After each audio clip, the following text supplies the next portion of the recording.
গণ অভ্যুত্থানের সময় আমাদের একটি স্লোগান ছিল, নাটক কম করো প্রিয়। তারেক রহমানকেও বলে দিচ্ছি, নাটক কম করেন প্রিয়। প্রিয় বরিশালবাসী, আসসালামু আলাইকুম। শেরে বাংলা ফজলুল হকের বরিশাল, আমরা সেই শেরে বাংলা ফজলুল হকের উত্তরসূরি।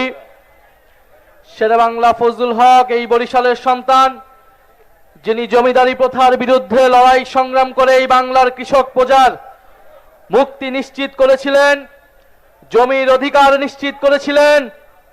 আমরা 24-এর এই তরুণ প্রজন্ম ফ্যাসিবাদী ব্যবস্থার বিরুদ্ধে লড়াই সংগ্রাম করে বাংলাদেশের নাগরিকের অধিকার নিশ্চিত করার জন্য কাজ করে যাচ্ছি। প্রিয় বরিশালবাসী, আজকে 11 দলের এই মহাসমাবেশ, আমরা অনেকগুলা বিভাগ ঘুরে ঘুরে আজকে বরিশালে জড়ো হয়েছি। সর্বশেষ আমাদের ঢাকায় মহাসমাবেশ অনুষ্ঠিত হবে, তারপরে প্রত্যেকটা জেলা, প্রত্যেকটা উপজেলায় আমাদের এই কর্মসূচি চলমান থাকবে। এবং এর মধ্যেও সরকার যদি গণভোটের রায়ের আলোকে জুলাই সনদ বাস্তবায়ন না করে, তাহলে গণ আন্দোলন এবং গণ অভ্যুত্থান পর্যন্ত যেতে আমরা বাধ্য হব। আমরা এখনো কোনো কঠোর কর্মসূচি দেই নাই, আমরা হরতাল অবরোধের মতো কর্মসূচি দেই নাই, কিন্তু যে কোনো সময়ে সেই ধরনের কর্মসূচি দেওয়ার জন্য আমাদের প্রস্তুতি রয়েছে। আমরা বাংলাদেশে এই মুহূর্তে এই ধরনের রাজনৈতিক কর্মসূচি দেওয়ার পক্ষে ছিলাম না, কিন্তু সরকার এবং প্রধানমন্ত্রী তারেক রহমান ক্রমশ পরিস্থিতিকে সেই দিকে ঠেলে নিয়ে যাচ্ছে। প্রধানমন্ত্রী অনেক ভালো ভালো কথা বলেন, প্রধানমন্ত্রীর মুখে মধু অন্তরে ছলনা। কারণ আমরা দেখলাম যেই গণভোটের পক্ষে, যেই জুলাই সনদের পক্ষে তিনি প্রচারণা করলেন, নির্বাচনের ফলাফলের পরে 70% জনগণ গণভোটে সংস্কারের পক্ষে রায় দেওয়া সত্ত্বেও তিনি জুলাই সনদ বাস্তবায়ন করছেন না। অন্যদিকে মুখে বলে যাচ্ছেন জুলাই সনদ অক্ষরে অক্ষরে বাস্তবায়ন করব। গণ অভ্যুত্থানের সময় আমাদের একটি স্লোগান ছিল, নাটক কম করো প্রিয়। তারেক রহমানকেও বলে দিচ্ছি, নাটক কম করেন প্রিয়। বাংলাদেশের জনগণ আপনাকে ক্ষমতা দিয়েছে মানে এই নয় আপনি যা খুশি করবেন, যেরকম খুশি ছলনা প্রতারণা এদেশের জনগণের সাথে করবেন।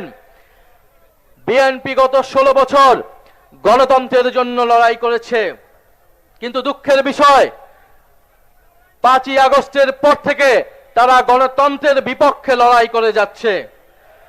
আসল কথা হচ্ছে, বিএনপি কখনোই গণতন্ত্রের পক্ষে ছিল না, তারা লড়াই করেছিল ক্ষমতার জন্য। তারা গণ অভ্যুত্থানে আমাদের সাথে কাঁধ মিলিয়েছিল ক্ষমতার জন্য, নিজেদের স্বার্থ হাসিলের জন্য। নির্বাচনের মাধ্যমে ক্ষমতা তাদের কুক্ষিগত হয়েছে। এখন তারা পরিবর্তনের কথা বলে না, এখন তারা সংস্কারের কথা বলে না, এখন তারা 31 দফার কথা বলে না, এখন তারা সংবিধান সংস্কার কমিশনের কথা বলে না, বরং এখন তারা বলছে তারা নাকি কোনোদিনই সংবিধান সংস্কারের কথা বলে নাই। অথচ তাদের 31 দফার প্রথম দফাটি হচ্ছে সংবিধান সংস্কার কমিশন গঠন করা হবে।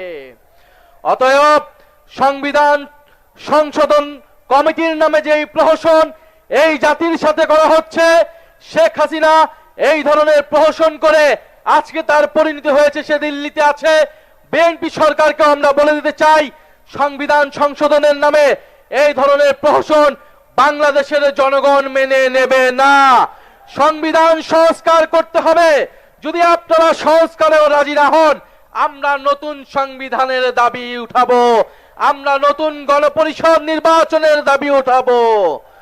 ফলে ভুলে গেলে চলবে না, ঐক্যমত কমিশনে আপনারা ঐক্যমত হয়েছিলেন গণভোটের পক্ষে, সংবিধান সংস্কারের পক্ষে।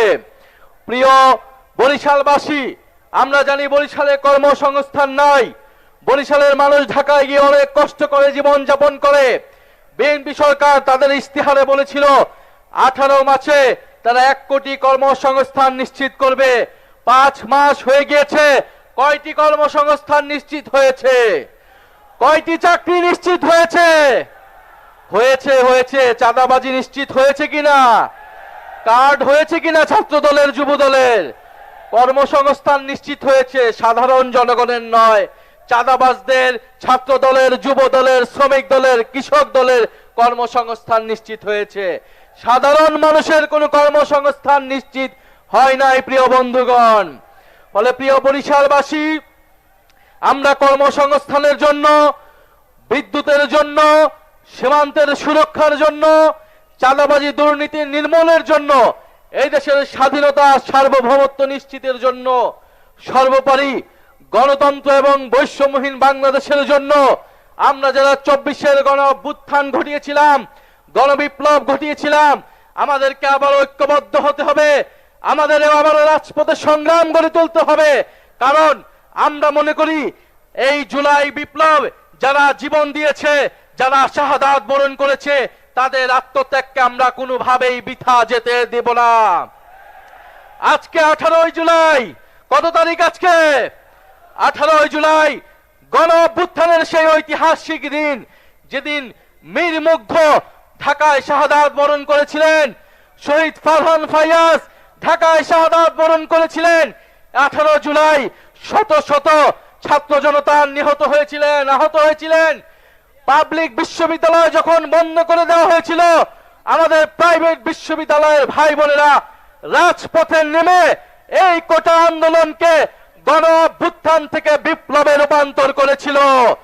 আমরা আজকের সেই সমাবেশ থেকে আমাদের সেই প্রাইভেট বিশ্ববিদ্যালয়ের শিক্ষার্থী ভাই ও বন্ধুদের যারা শহীদ হয়েছে, যারা আহত হয়েছে, তাদেরকে আমরা শ্রদ্ধা ভরে স্মরণ করছি এবং আমরা ওয়াদা করছি আমাদের এবারের লড়াই, এবারের সংগ্রামে সংস্কারের পক্ষে, বিচার নিশ্চিতের পক্ষে আমরা সেই প্রাইভেট পাবলিক মাদ্রাসার শিক্ষার্থীদের, সেই শহীদদের আত্মত্যাগকে ধারণ করে এবারে আমাদের সফলতা আমরা অর্জন করব।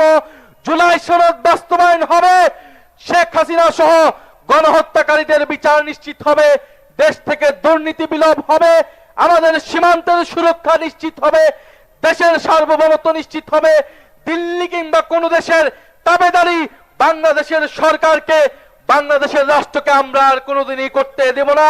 বরিশালের মানুষ ঐক্যবদ্ধ হন। বরিশাল থেকে যদি গণজাগরণ তৈরি হয়, ইনশাল্লাহ বাংলাদেশের প্রতিটি পথে প্রান্তরে এই বিপ্লব ছড়িয়ে যাবে। ইনকিলাব, ইনকিলাব, এই ক্ষমতা না জনতা, ইয়া প্রশ্ন সংগ্রাম, ই দালালি না রাজা, দালালি না রাজপথ, গোলামি না আজাদি, ই তুমি কে, আমি কে, আমরা সবাই হাদি হব, এই যুগে যুগে লড়ে যাব। ইনকিলাব, ইনকিলাব।